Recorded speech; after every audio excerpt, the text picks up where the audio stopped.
Hello. You or someone you are caring for is going home with a central line.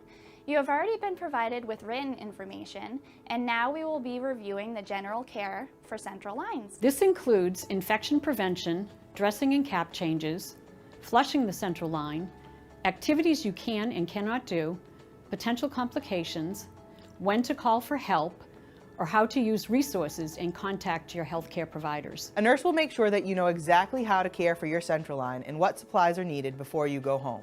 Be sure to ask questions if there's anything you do not clearly understand. Often a home care nurse will come to your home to care for your central line or to continue teaching you how to care for your line. Let's start with the most important aspect of line care, infection prevention. Your healthcare providers have already talked to you about the potential risk of getting an infection in your blood through your central line. Therefore, it is very important to make sure that you and anyone who uses your central line follows infection prevention care. The most important step in infection prevention is hand hygiene.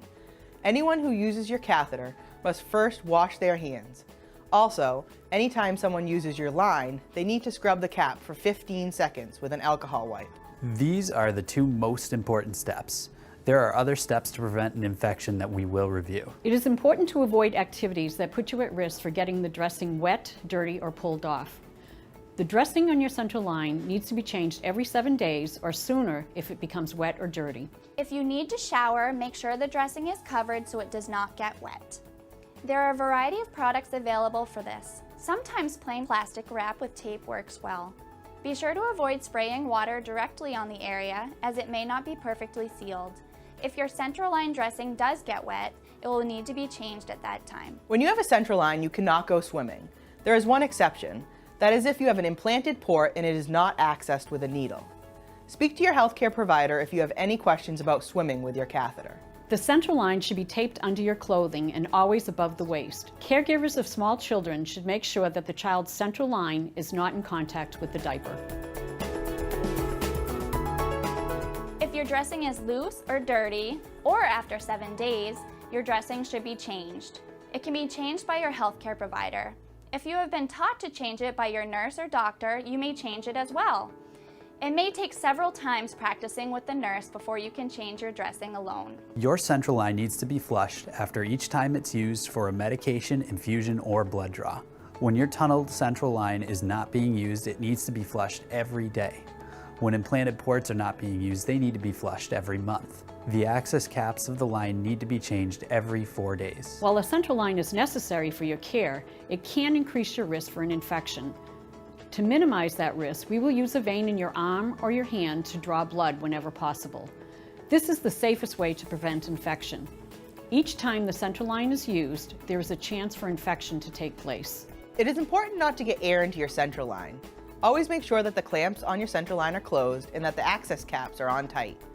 You will be taught what to do if a cap falls off. Also, always keep a special clamp with you in case the central line breaks. The nurse will give the clamp to you before you go home. Your physician or nurse will tell you what types of physical activities are okay for you to resume. Contact sports are usually prohibited because of the potential for a blow to the chest or the line accidentally getting pulled out. As we mentioned earlier, you should not swim with a central line unless it is an implanted port that is not currently accessed. Now let's go over some possible problems you might see at home.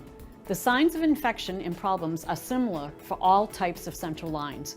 If you have any sign of infection or central line problem, call your doctor immediately. Signs of infection can include redness, tenderness, warmth, or drainage around the catheter site, a fever of 100.5 or greater, or chills. Other signs of a problem can be swelling of the face, neck, chest, or arm on the same side as your central line, the inability to flush or a resistance when flushing the central line, and leakage of blood or fluid at the catheter site or the cap. There are also some complications that require you to call for immediate help. Although these do not happen often, it is important for you to know about them and whom to call. If you develop sudden chest, neck, or shoulder pain, coughing, or difficulty breathing, make sure your central line is clamped. Lie on your left side with your head down and have your care provider call 911. This may be an indication that there is a clot or air in your lung. Another complication that needs immediate attention is if your catheter becomes accidentally removed. However, this does not happen often. If it does, you need to apply pressure to the site with a gauze pad or a clean washcloth. Call your doctor immediately. If your catheter has a hole or break in it, use the special clamp you were given. Clamp your line between the hole and where the catheter exits your body.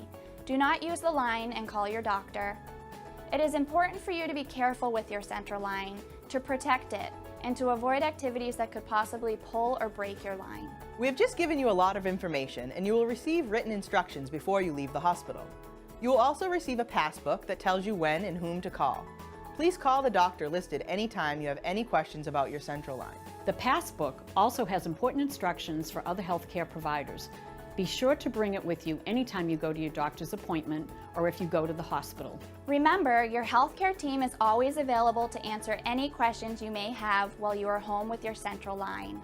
If you have any questions about caring for your line or the content of this video, please ask your nurse or doctor. Thank you.